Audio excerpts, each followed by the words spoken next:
abuse that she's going to tell you about. She's a survivor, and she's also a very, very big campaigner for what's going on in this country now.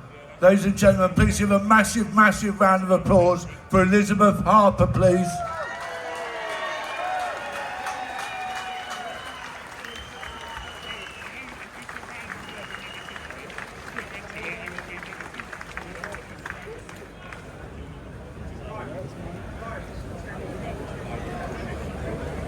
How you doing, Marty? One sec. How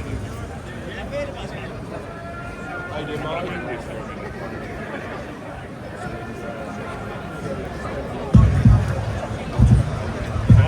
Take it away, Elizabeth. Hello everyone, I am Elizabeth and I come from a small northern town. Some people may have heard of it, may have never heard of it, before the day of the 26th of August 2014, when my hometown dominated every news channel, every radio station, every newspaper, and everyone was talking about the day we become known as having the biggest child protection scandal ever seen in this country. We was known not just nationally but worldwide. My hometown is the infamous Rotherham. I am a grooming gang survivor of the Pakistani grooming gangs, and I am one of an estimated 1,500 plus children identified in the Alexis J report into Rotherham. One of those children that not only was abused, trafficked and raped, but was systematically failed on an industrial scale. Those that was paid to protect turned a blind eye blissfully and become complicit in the evil and horrendous abuse of children. I have always said the only reason they said sorry was because they got caught brushing this national epidemic under that big carpet they like to have as a belonging. They seem to push the narrative that Rotherham was somewhat a mistake. No, Rotherham wasn't a mistake, it was a conspiracy. Children were fed to the wolves while the perpetrators were allowed to roam free. I was abused over a period of 4.5 years. I won't go into the details, but please take a second to just imagine your worst nightmare times 1,000, and you probably still wouldn't get to the place what hundreds of children have experienced. The isolation, the fear, the normalisation of such abuse. I could go on forever, but those feelings are not what an adult faced, it was a child. Children should feel nothing but safety and to live a happy childhood. I have took the consequences of other people's crimes against me since I was 14. I am now 37. During my abuse, in just a period of 10 weeks, I was kept in a flat for the purpose of to abuse and rape me. During the 10 weeks, my parents contacted the police over 200 times. No action was taken, until something changed one day. They decided to take action. They arrested my dad, not once, but twice. His crime, he tried to get me out of the property that his daughter was getting abused daily. Looking back just at one event as an adult, I was that even right that during the period he was the only one made accountable for my abuse. An innocent man who was going out of his mind took priority for arrest over the abusers. One of my abusers was a woman that preyed on young girls to then facilitate the abuse. With high intelligence already gathered on this offender from 1999, that's 4 years before I became a victim. The intelligence was that this particular offender had set up a fake rape crisis hotline to lure girls into exploitation. This was shut down by South Yorkshire Police in 1999.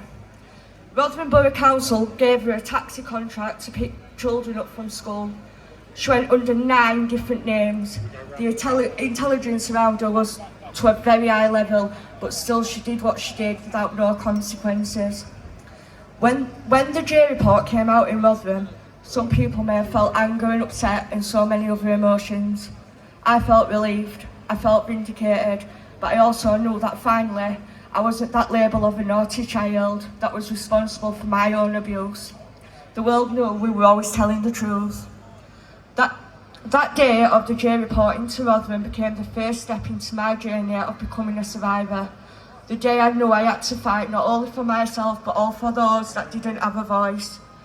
In my journey of campaigning, I've been blessed with meeting some amazing people that have been through absolute hell, and I look at them and think, how did we do it? How did we survive?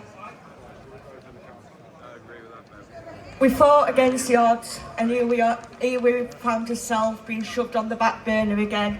We get media attention for a while, and then it disappears. We get false promises from those that can make the change, and then they let us down.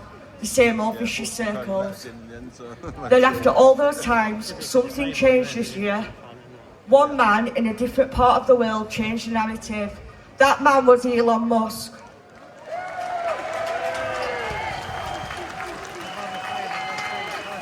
He gave us a voice once again. Our stories rose again. Then we saw a call for a national inquiry, and the government stood in Parliament, told the thousands of survivors and their families, no, your voice and your need for justice won't be heard or given. How is this right, and how can they justify such contempt against us? That justification was jumping on a far-right bandwagon and a dog whistle. Six full months they let us basically beg for justice, while blissfully insulting every single concerned person in this country.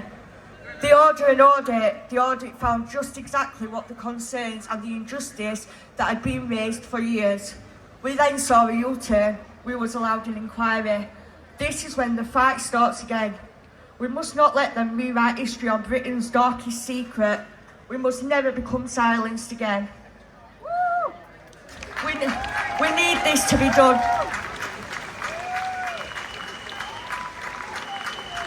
We need this to be done properly. We need to know the true extent throughout the country.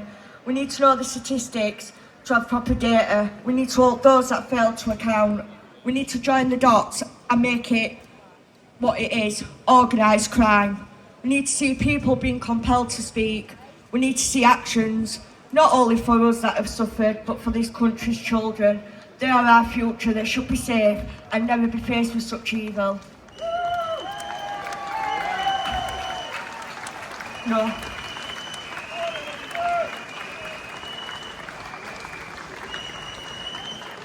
Out of the 4.5 years of abuse, due to missing and destroyed paperwork, I have only one perpetrator who has been sentenced. He was sentenced to 9 years in 2018. By 2020, he was allowed to go in open prison. He did just 2.5 years in a closed prison. Licence conditions were granted that he must not come into Rotherham again. Just 8 months after, he was just half a mile away from my home. He is recalled. This week, after a paper-based parole hearing, I was given the news that parole was denied and open prison conditions was denied. The summary was something that has made me feel quite upset this week. After the last 18 months of fighting to get him back in prison and being told you have to base things on facts and the label of me being emotionally unstable, my point was proven. I would just like to read you the risk assessment. Having considered the details and the circumstances of the index offences, as well as all the other evidence before it, the panel identified a number of risk factors, things that made it more likely that Mr Boston would re-offend.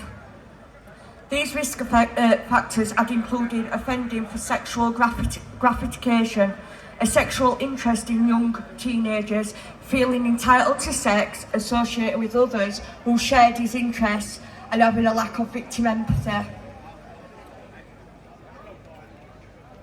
I wanted to share it so people have an insight of how the system doesn't work. This man was let out on automatic release with the full knowledge that he was likely to re-offend again. He was left for 8 months to potentially re-offend against children. This isn't justice, this is covering up crimes against children. I just want to say a huge thank you to every single person stood here today. Today you took part in making a stand for the children of this country, but you also gave a little bit of hope to every single survivor in this country that their voice will still keep being heard.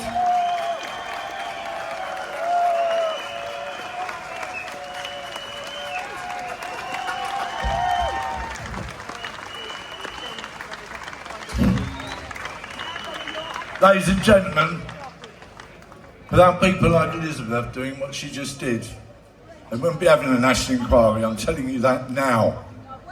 Please give her a massive round of applause.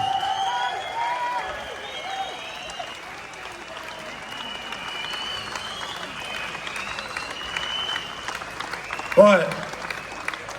Most of the time, I think most of the time, people hear the word grooming or grooming gang, and yeah, they may well associate it with the grooming towns, and be that what people sometimes describe it as Asian, Pakistani. Not all groomers are Asian or Pakistani. Let's have it straight. The Catholic Church, the Church of England, they've all been guilty of it over the years. Yeah, so let's not just sit here and call one thing out, because all these people over the years have been guilty of doing this. Yeah? So yeah, don't pigeonhole it. We'll call it, yeah? So when you think of grooming, and you think of grooming gangs, they're not all like that. Sometimes it might be that little nice man that you've known for years and years and years, and you've let him look after your kids, yeah? And you think, what a lovely man, and the whole community likes him. The next speaker that I'm going to invite up to speak to you is going to tell you a story about this. Her child was abused, she killed the perpetrator, and she went to prison for it. I'm not applauding that. I'm not applauding that. I'm not trying to applaud that. But, ladies and gentlemen, this lady, right, is next up, is going to talk to you also about a campaign that we want you all to get behind. So please give it up. Yeah. Sarah Sands, please, ladies and gentlemen. Yeah.